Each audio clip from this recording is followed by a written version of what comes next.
Hello दोस्तों, आइए NTPC का 8 शिफ्ट 2021 में जो क्वेश्चन पूछा गया था उसके बारे में जिक्र करते हैं। आइए सबसे पहले अवतल दर्पण। अवतल दर्पण में जो वस्तु बनाई जाती है कैसे बनाया जाता है? तो अवतल दर्पण में वस्तु बड़ा बनता है।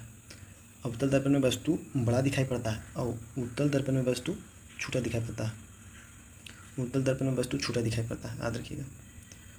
उत्तल दर्पण का यूज क्या क्या है? उत्तल दर्पण में हम जब गाड़ी के पास से पीछे वाला दृश्य को देखने के लिए जो मिरर लगा रहता है गाड़ी के अंदर, उसमें उत्तल दर्पण का प्रयोग करते हैं। स्ट्रीट लाइट में उत्तल दर्पण का प्रयोग करते हैं। धूप के चश्मा का जो यूज है ना, उत्तल दर्पण में प्रयोग करते हैं। अवतल दर्पण का यूज क्या है? अवतल दर्पण का यूज है कि गाड़ी के हेडलाइट में अवतल दर्पण का यूज होता है। सेविंग मिरर में अवतल दर्पण का यूज होता है। डेंटिस्ट के रूप में डॉक्टर जो यूज़ करता है डेंटिस्ट में, उसमें भी अवतल दर्पण का यूज़ करते हैं। टॉर्च में अवतल दर्पण का यूज़ करते हैं।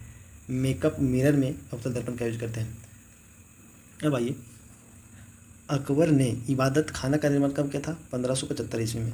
अकबर ने 1575 ईस्वी में इबादत खाना का निर्माण किया था। अकबर ने जजिया कर कब समाप्त किया था?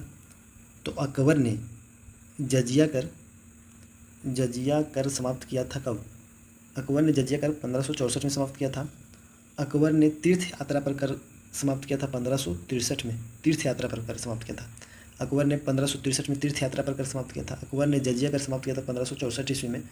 अकबर ने फतेहपुर सीकरी का निर्माण करवाया और उसी को अपनी राजधानी के रूप में डेवलप किया। कब किया था? तो यह 1571 में किया था।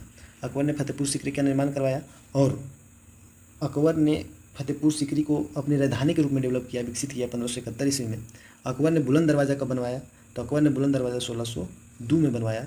कहाँ पे? गुजरात में। अकबर ने बुलंद दरवाज़ा गुजरात में बनवाया, याद रखिएगा।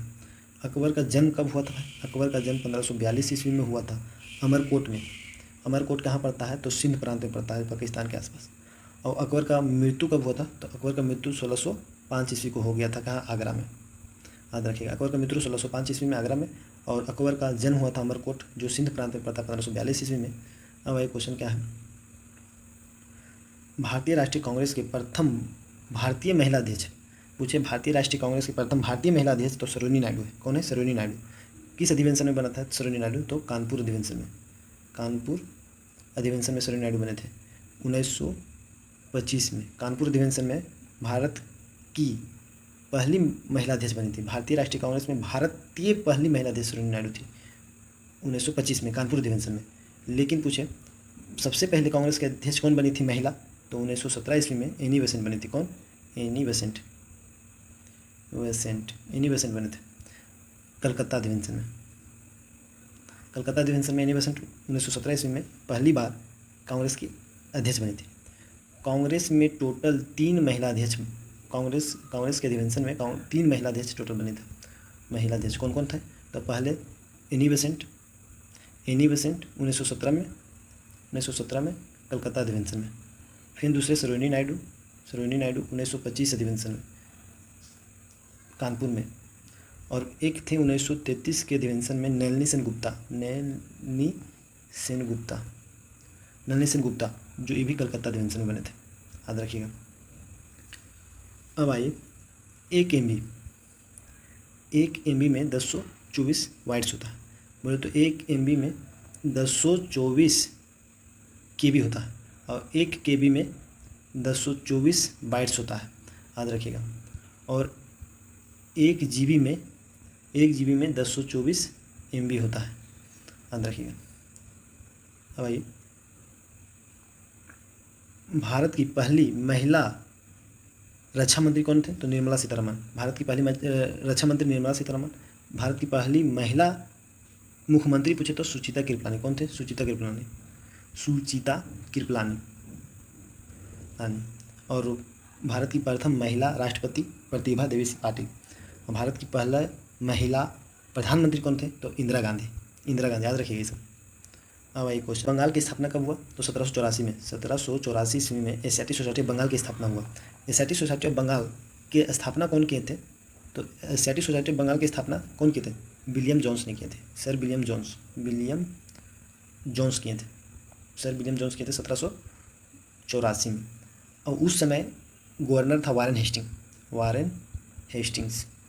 तो पूछेगा एशियाटिक सोसाइटी ऑफ बंगाल की स्थापना 1784 ईस्वी में सर विलियम जोन्स ने किया था। उस समय वैसा तो वारेन हेस्टिंग थे, गवर्नर वारेन हेस्टिंग थे, और 1784 ईस्वी में हुआ था। आप देखिएगा हॉर्नबिल फेस्टिवल कहाँ मनाया जाता है, तो हॉर्नबिल फेस्टिवल नागालैंड में मनाया जाता है। हॉर्नबिल फेस्टिवल नागालैंड में मनाया जाता है, याद रखिएगा। ये सबसे पहले जीएसटी 101वां संविधान संशोधन द्वारा लागू किया गया था। जीएसटी 101वां संविधान संशोधन द्वारा लागू हुआ। जीएसटी लागू कब हुआ था, तो जीएसटी 1 जुलाई 2017 को जीएसटी लागू किया गया। 1 जुलाई को ही जीएसटी दिवस मनाया जाता है। जीएसटी दिवस कब मनाया जाता है, तो 1 जुलाई को। सबसे पहले फ्रांस से लिया गया था जीएसटी। आइए,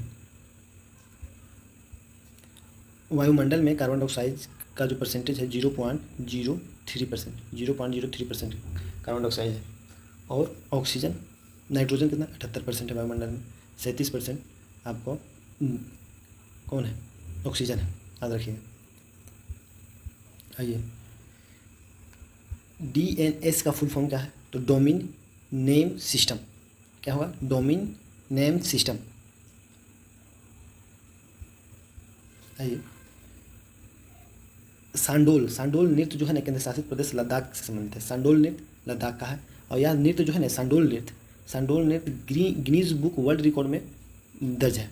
गिनीज बुक में दर्ज है सांडोल नृत्य कहाँ का है भाई, तो सांडोल नृत्य लद्दाख का सांडोल नृत्य, याद रखिएगा। और लद्दाख में कौन सा महोत्सव मनाया जाता है, लद्दाख में लोसार महोत्सव मनाया जाता है। लोसार कहाँ, लद्दाख में लोसार महोत्सव मनाया जाता है। और हेमिस कहाँ मनाया जाता है, हेमिस महोत्सव भी मनाया जाता है लद्दाख में, याद रखिएगा।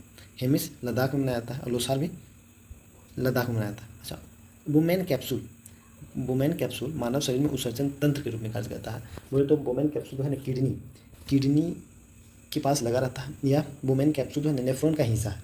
मतलब किडनी का संरचनात्मक इकाई नेफ्रॉन है, और नेफ्रॉन का हिस्सा है कौन, वुमेन कैप्सूल। यह रक्त को साफ करता है। वुमेन कैप्सूल क्या करता है, रक्त को साफ करता है, मतलब किडनी का फिल्टर करता है वुमेन कैप्सूल, याद रखिएगा। रैम क्या है, रैम RAM, रैम का फुल फॉर्म हो गया रैंडम एक्सेस मेमोरी। यह एक प्राथमिक मेमोरी होता है, प्राइमरी मेमोरी होता है रैम। और रोम क्या है, रोम भी को ये सेकेंडरी मेमोरी होता है, रोम या सेकेंडरी मेमोरी है। इसको हम फुल फॉर्म इसका होता है रैंडम एक्सेस मेमोरी, रैम का हो गया, और इसका हो गया रैंडम एक्सेस मेमोरी, याद रखिएगा।